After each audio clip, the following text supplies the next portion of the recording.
What's up, superstar? Terrific Tuesday to you. Let's power up, and make this an awesome day. I'm Coy Wire. This is CNN 10, where we tell you the what, letting you decide what to think. Tomorrow is hashtag Your Word Wednesday. Follow me at Coy Wire on Instagram, Snapchat, and TikTok. Put your unique vocabulary word and the definition in the comment section of my most recent post, along with your school, city, and state, and your teacher's name. And we're going to choose a winner to work in to tomorrow's show. All right, we start today by traveling to Iceland. The island nation has declared a state of emergency because of a volcano that the country's authorities say could erupt any minute. More than 3,000 residents have been urged to evacuate the small coastal town of Grindavik on the southwestern peninsula of the country. The imminent eruption has been preceded by thousands of earthquakes recorded since Friday, and there is a magma tunnel that is forming in Grindavik that might break through to the surface. Grindavik is about 43 miles southwest of Iceland's capital city of Reykjavik.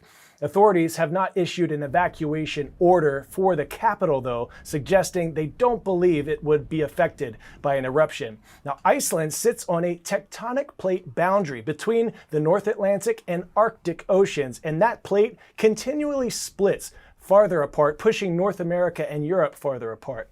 A powerful mantle plume, an area that is hotter than the surrounding magma, sits beneath it, which melts and thins the Earth's crust. These conditions have made Iceland home to 32 active volcanoes. Some effects of the seismic activity are already apparent. Take a look at some of the damage the seismic activity has already caused. Roads damaged by the earthquakes, a crumbling tarmac, broken sidewalks, and gaping fissures in the road. More now from Michael Holmes, who provides us with more insight on the events unfolding right now in Iceland. Alarming signs in Iceland, where waves of tremors are shaking and splintering parts of the country, and experts say the seismic activity there is likely to get worse. Thousands of earthquakes have struck Iceland's southwestern peninsula in the last few days. Geologists say it's related to an underground corridor of magma that's shifting and could soon lead to a volcanic eruption. In the town of Grindavik, some 50 kilometres away from the capital of Reykjavik, the ground has already split open in places because of the volatility under the Earth's crust. More than 3,000 residents were evacuated Saturday, with a few allowed back Sunday to retrieve pets and essential items from their home. Experts say the magma corridor, which stretches about 15 kilometres near Grindavik, could cause an eruption and possibly destroy much of town. The magma is now on a very shallow depth, so we're expecting an eruption within a couple of hours. Shortest, but at least within a couple of days. Anywhere on that fissure we can see that an eruption could happen. Iceland has declared a state of emergency and, as a precaution, closed the Blue Lagoon, a popular geothermal spa located near Grindavik. The area near Grindavik is prone to volcanic activity, with 3 eruptions in the past 2.5 years. In 2021, a fissure measuring as big as 750 metres long spewed fountains of lava into the sky, attracting tourists to the unpopulated hotspot. This time around, with an entire town potentially at risk, officials warned this eruption could have far more dangerous consequences.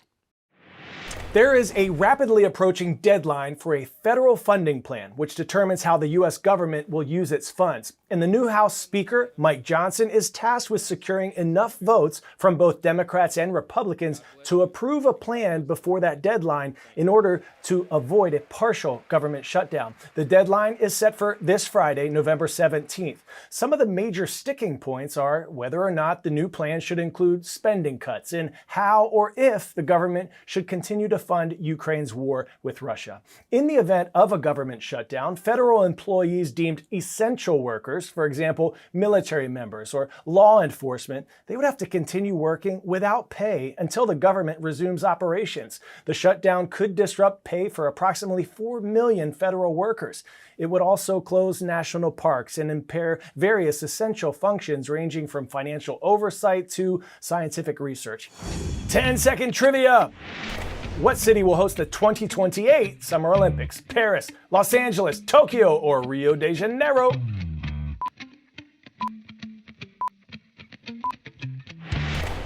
If you said Los Angeles, put your hands up. While next summer's Olympics will be in Paris, the 2028 Summer Games will be in LA.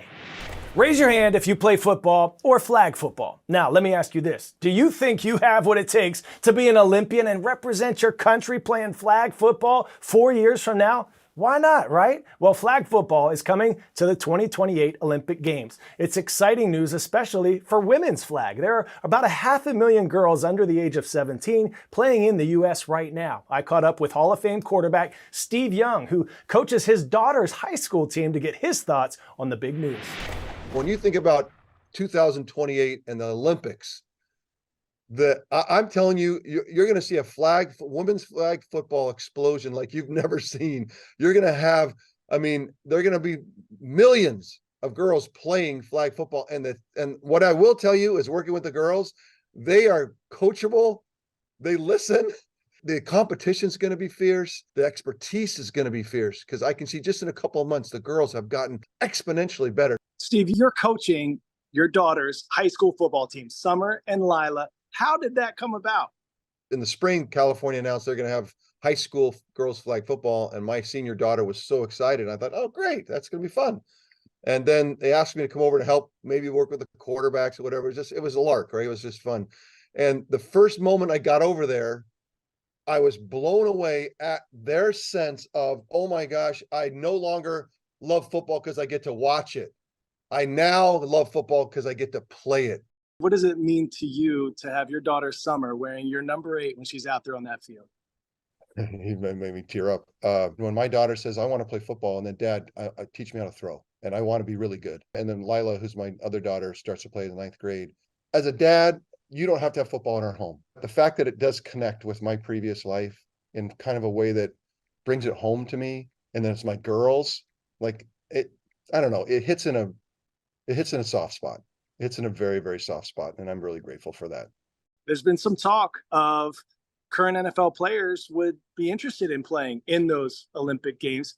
Let's say, Steve Young, you are the quarterback of the first ever Team USA at LA 2028. Who is going to be some of the candidates for your first round draft pick on your team? This game is all about the ability to spin, and Barry Sanders at his prime would be the greatest.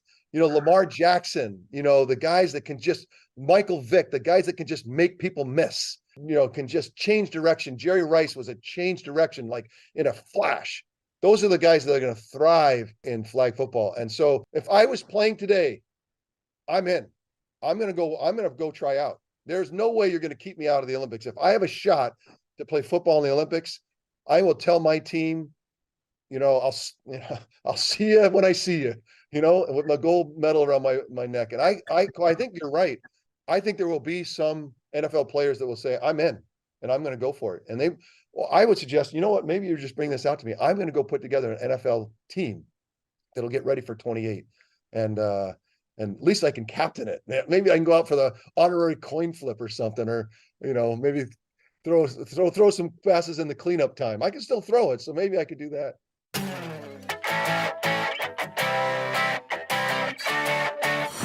Today's story getting a 10 out of 10, a pond that'll tickle you pink. Check out this pond in Hawaii. It looks like something straight out of a fairy tale. The water at Kealia Pond National Wildlife Refuge has been this magnificent shade of magenta since at least October 30th. Why? Good question. An elaborate prank. A Barbie pool party, maybe, but more likely, water samples suggest that the cause is halobacteria, organisms that thrive in hypersaline or very salty waters. These halobacteria are also found in places like the Dead Sea in the Middle East and the Great Salt Lake in Utah. This particular pond's salt level has skyrocketed well beyond normal because of Maui's extreme drought.